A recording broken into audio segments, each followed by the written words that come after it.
Olá, amigos.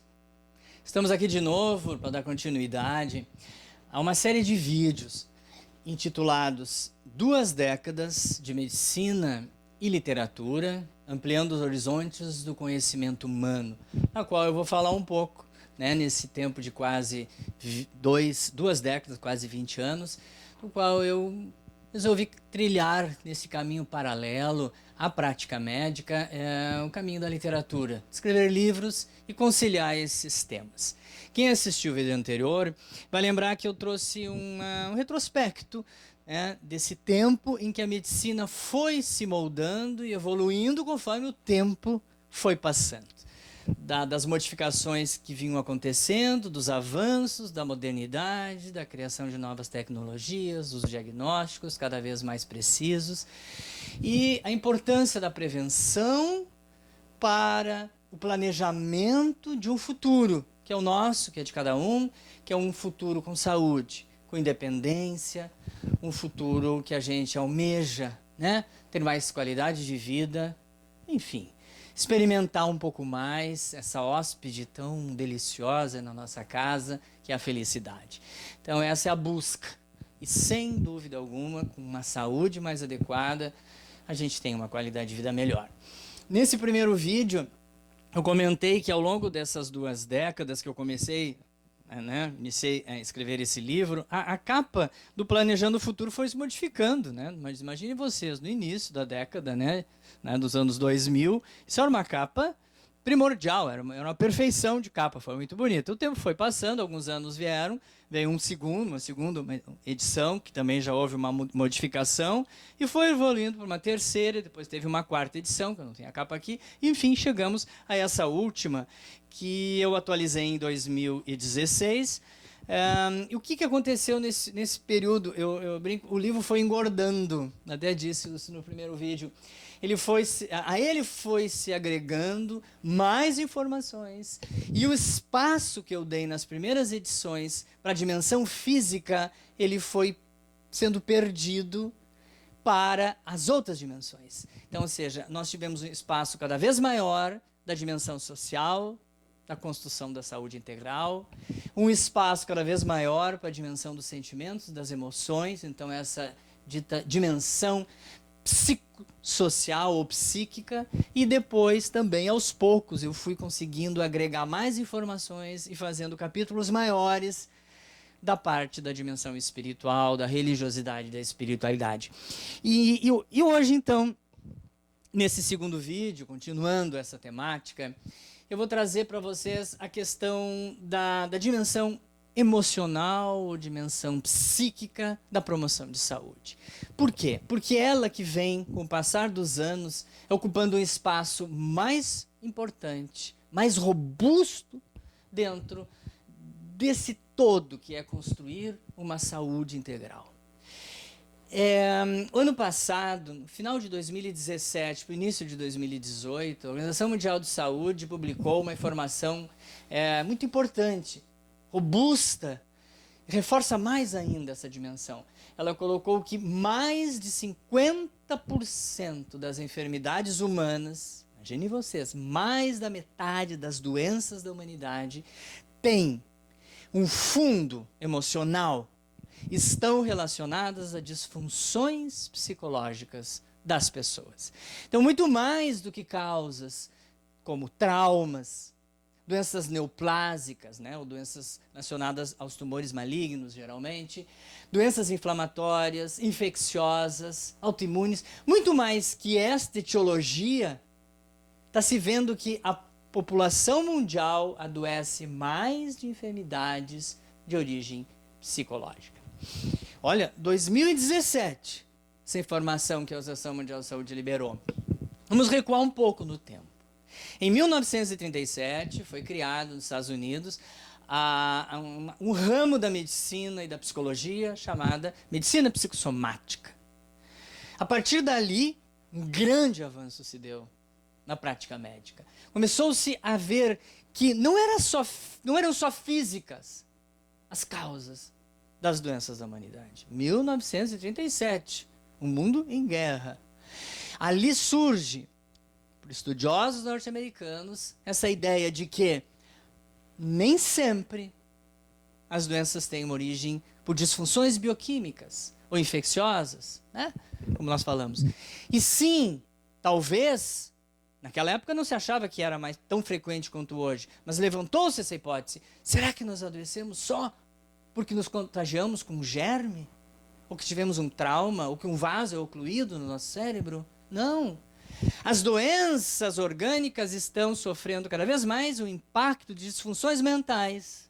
Ou seja, quando eu não resolvo, não dou uma resolução adequada ao meu conflito emocional, até um trauma vivenciado, discutivelmente, na infância e na adolescência, ou um transtorno conjugal, ou o enfrentamento de uma situação adversa no emprego, qualquer situação que me gere estresse, ansiedade, ou que até me leve a sintomas depressivos, porque a depressão nessa época já era muito conhecida, mas não tão valorizada. Então, essas situações inerentes ao mundo daquela época podem, se eu não adquirir mecanismos de defesa em mim e não resolucioná-los adequadamente, eu repercuto essa disfunção, esse desequilíbrio emocional aonde?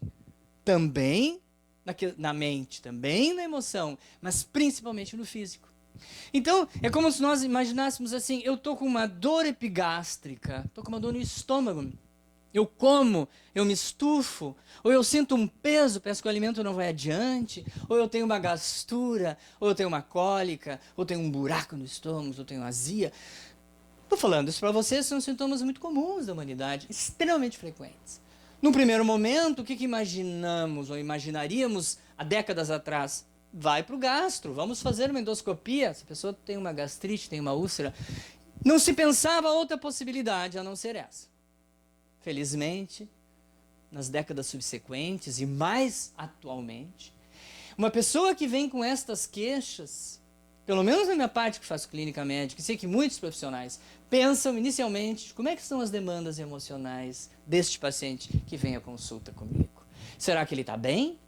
Como é que estão os seus conflitos? Será que ele vive uma ansiedade?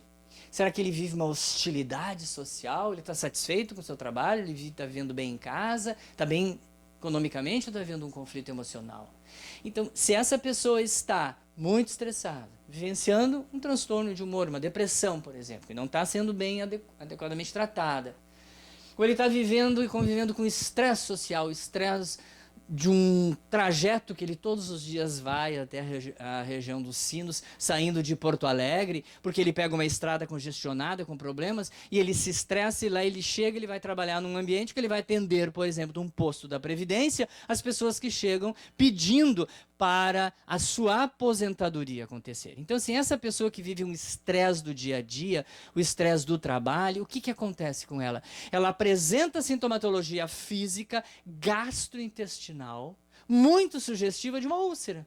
Então, ela tem um problema funcional do seu problema de estresse, da sua ansiedade, mal resolvido, não resolvido adequadamente, e ela repercute e somatiza no seu trato gastrointestinal.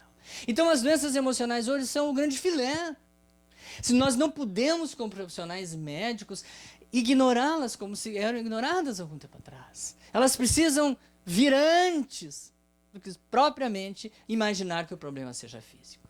Então, se tu tens uma psoríase, que é uma doença de pele, que não melhora, apesar dos tratamentos, reflete, talvez o teu problema seja emocional, de ordem emocional, tu está vivendo um conflito, tu não está conseguindo perdoar uma situação adversa. Então, se exacerba os teus sintomas físicos, tu piora a tua psoríase, tu exacerba a tua rinite, tu piora a tua asma, tu tem dores de cabeça, tu tens cansaço, tu tem fadiga, tu tem um sono que tu não sabe explicar, uma insônia, tu não dorme bem, então o dia subsequente é um dia pesado, cansativo. Tu tem uma pressão arterial que, por mais tratamento que tu faças adequadamente, com as medicações tu não as mantém adequadamente controlada. Tu tem uma oscilação muito grande dos teus níveis de glicose. Gente, isso é extremamente comum hoje, na humanidade contemporânea, no momento que estamos vivendo, sob uma égide, lamentável, de conflitos de diversas naturezas, que começa em casa, que perpetua no meio social, que se agrava no trabalho. E dia após dia, esses problemas são mantidos ou agravados e não existe uma abordagem adequada. talvez o profissional médico que nos receba para um atendimento inicial, ele ainda não foque tanto na dimensão espiritual, ou seja, o teu sofrimento psíquico, ele permanece, ele jaz ali quando tu vais consultar, mas o olhar que está sendo dado a ti ainda continua, lamentavelmente, sendo apenas o olhar físico. Então isso, felizmente, essa ampliação dessa medicina hoje mais complementar, mais holística, mais ampla, vai olhar as dimensões física, sem dúvida que é importante, nós vimos no vídeo anterior, mas vai olhar para a dimensão essa emocional, psíquica do ser, social e espiritual. Este ano, 2019, a Organização Mundial de Saúde, junto com o IBGE, publicaram que o Brasil é o país mais ansioso do mundo. Nós temos um percentual de ansiedade no nosso país que chega a quase 10%. E que aproximadamente 80% da população brasileira, amigos, sofre de algum transtorno mental. Transtorno mental é uma gama ampla de situações que vão passar por diversas doenças, vão passar pelo transtorno de ansiedade, que é um transtorno, é como se fosse um título grande e vem subtítulos. As pessoas têm ansiedade generalizada, elas têm transtorno do estresse pós-traumático, ou elas têm transtorno obsessivo-compulsivo, ou elas têm transtorno do pânico, ou elas têm fobias. Se nós formos olhar fobia, nós vamos dividir fobia em vários subtipos. E há uma infinidade de novas denominações, terminologias, novas nosologias, novas doenças da modernidade. Nós estamos vivendo hoje do estresse, do excesso de informação, nós estamos passando pelo tecno-estresse, nós estamos vivendo numa coisa chamada nomofobia, que é um pânico, um medo de ficarmos sem o nosso aparelho de telefone celular. Nós estamos vivendo uma série de novas situações que remetem a uma ansiedade mal controlada, a um estresse crônico, gerador de doenças, de agravamento das que já existem. Então nós estamos vivendo esse fenômeno que nos preocupa demais e é por isso que, felizmente, estamos voltando todo o nosso olhar com toda a força a essa problemática contemporânea. E isso é tão antigo, gente. Isso, os grandes pensadores do Oriente, Buda já dizia, Gandhi já falava, né, que nós precisamos controlar nossas emoções, equilibrar o nosso mundo íntimo, para que o todo esteja em harmonia, muito antes de pensarmos só no físico. E Chico Xavier, Divaldo Franco já falavam muito isso. Chico já dizia que a imensa maioria das enfermidades humanas reside em nós próprios, no nosso psiquismo. Se eu sou agitado, se eu me antecipo às situações, se eu tenho um medo exagerado das coisas, se eu me torno refém dentro da minha própria casa, no meio que eu trabalho, por medo da violência que existe, mas todos de nós, muitos convivemos com as mesmas ameaças, trabalhamos no mesmo ambiente, mas nem todos reagem, percebem o risco da mesma forma, mas muitos são reféns desse medo. Então essas pessoas que vivem uma hostilidade social muito grande, que é uma raiva descontrolada, é uma insatisfação descontrolada. Essas pessoas, elas estão vivendo hoje, gente, agravando muito mais as doenças que já têm e abrindo portas, especialmente no sistema imunológico, com o nosso sistema de defesa, para que outras enfermidades se instalem, em que a base, muitas vezes, é através do sistema imunológico. Então, nós estamos passando por um período em que precisamos buscar o equilíbrio do nosso mundo íntimo, do nosso interior, então da nossa alma, para que a gente consiga vencer uma batalha dificílima.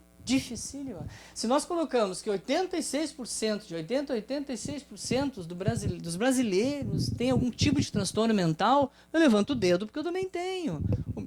Quem está gravando esse vídeo deve ter. Quem circula e transita pelo nosso dia a dia, com certeza tem. É um número muito alto. Todos estamos sofrendo um bombardeio constante e frequente de fatores estressogênicos que existem em nós. Então perguntamos, essa pergunta eu coloco em um dos slides das minhas palestras, como é que vocês acham que está se comportando a mente das nossas células, que está diretamente conectada à nossa mente? Como é que estão os estados emocionais felizes e infelizes do nosso mundo íntimo? Se eu não estou bem, se eu vivo um período da minha vida de intolerância, de estresse excessivo, eu não descanso, eu não durmo, meu pensamento maquinando em determinadas situações, e ainda retenho em mim um comportamento hostil, de raiva, de insatisfação, de negativismo, de pessimismo, eu estou vibrando numa vibração maléfica.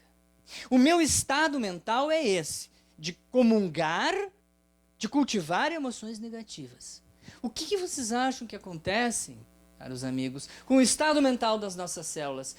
Esse estado mental nosso, que nem sempre é aparente, muitas das vezes é inconsciente, ele se transmite para também esse estado emocional da tua alma. Tu, Carlos Eduardo, qualquer um outro que nos assista, se está vivendo esse momento de estresse, ele transmite esse estado emocional para a mente celular.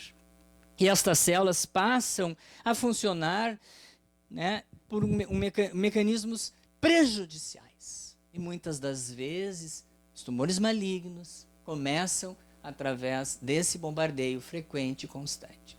Tem um estudo muito interessante que eu costumo sempre falar, foi feito há muitos anos, em 1983, pelo British Medical Journal, um jornal britânico conceituadíssimo, que ele acompanhou mulheres ao longo de muitos anos, entrevistando essas mulheres, e viram que aquelas mulheres que tiveram perdas na vida significativas, que passaram por um sofrimento psíquico profundo e marcante.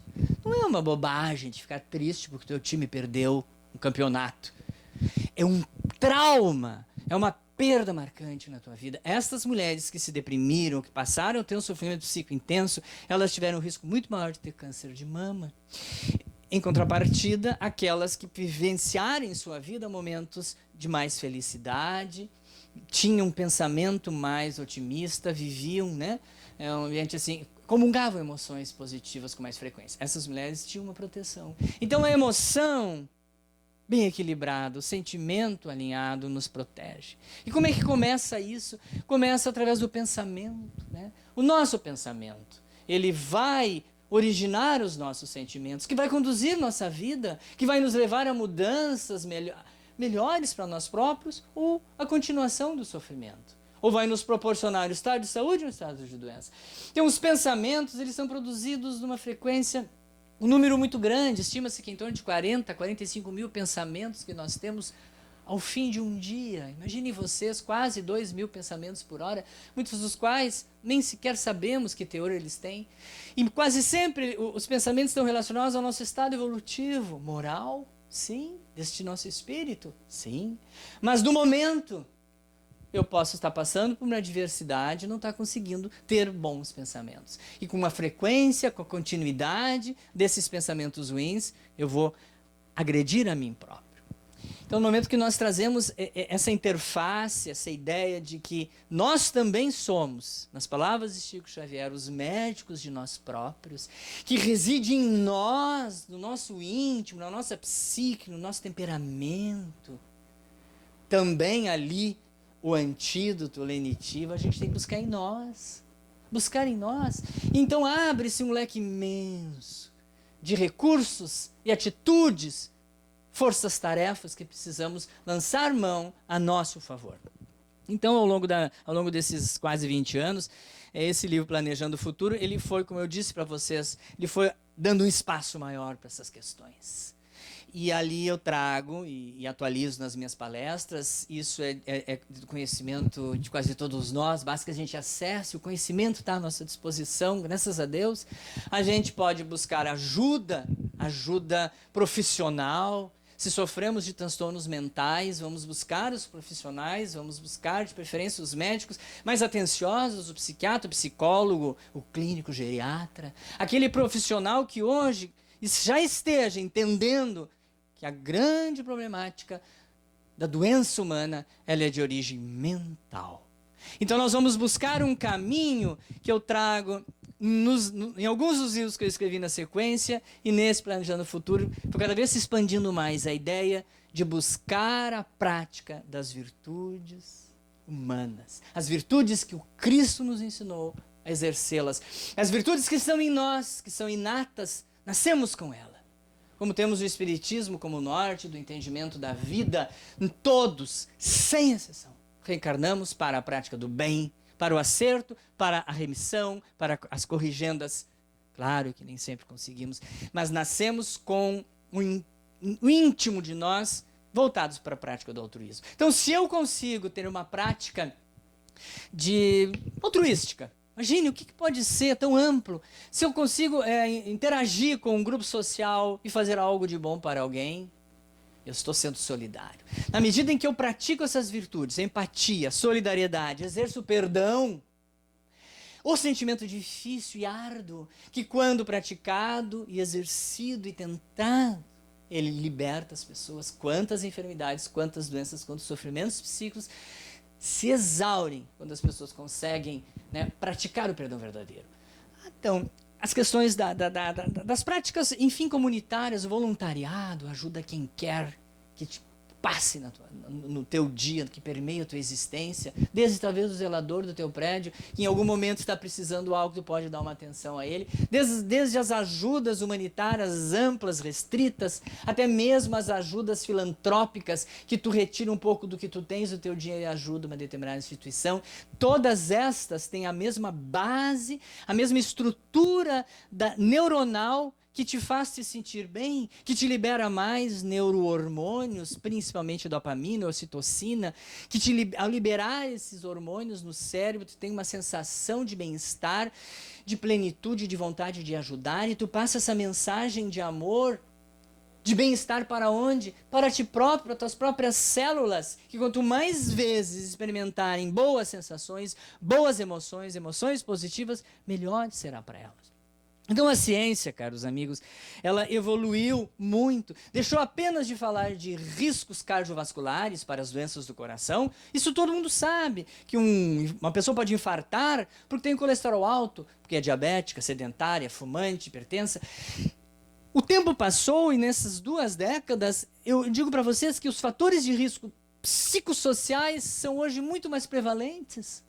Uma pessoa infarta porque é hostil, porque veio nessa vida com uma vingança a ser cumprida, ou a partir de determinado momento criou uma situação adversa com alguém ou com alguma instituição, e a sua vida foi apenas manter e cultivar aquele ódio.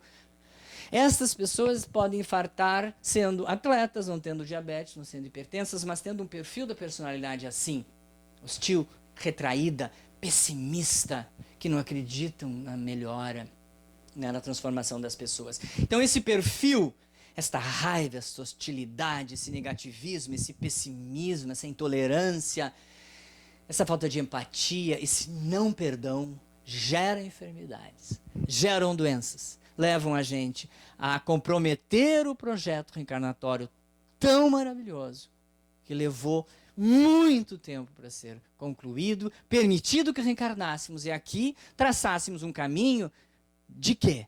Nas palavras do célebre, amoroso e grande fã, né? Meu ídolo, Leon Denis. Ele dizia, a grande finalidade da alma, seja a grande finalidade tua como ser humano, é a evolução da tua alma tem uma intenção única. Se dará na medida em que ela adquirir conhecimento e virtude. Então aqui estamos, e aqui estamos buscando nessa evolução, que o corpo físico é o veículo, é importante que ele esteja saudável e carregue o melhor possível, pelo maior tempo possível, este corpo. Esse espírito precisa estar aberto, né?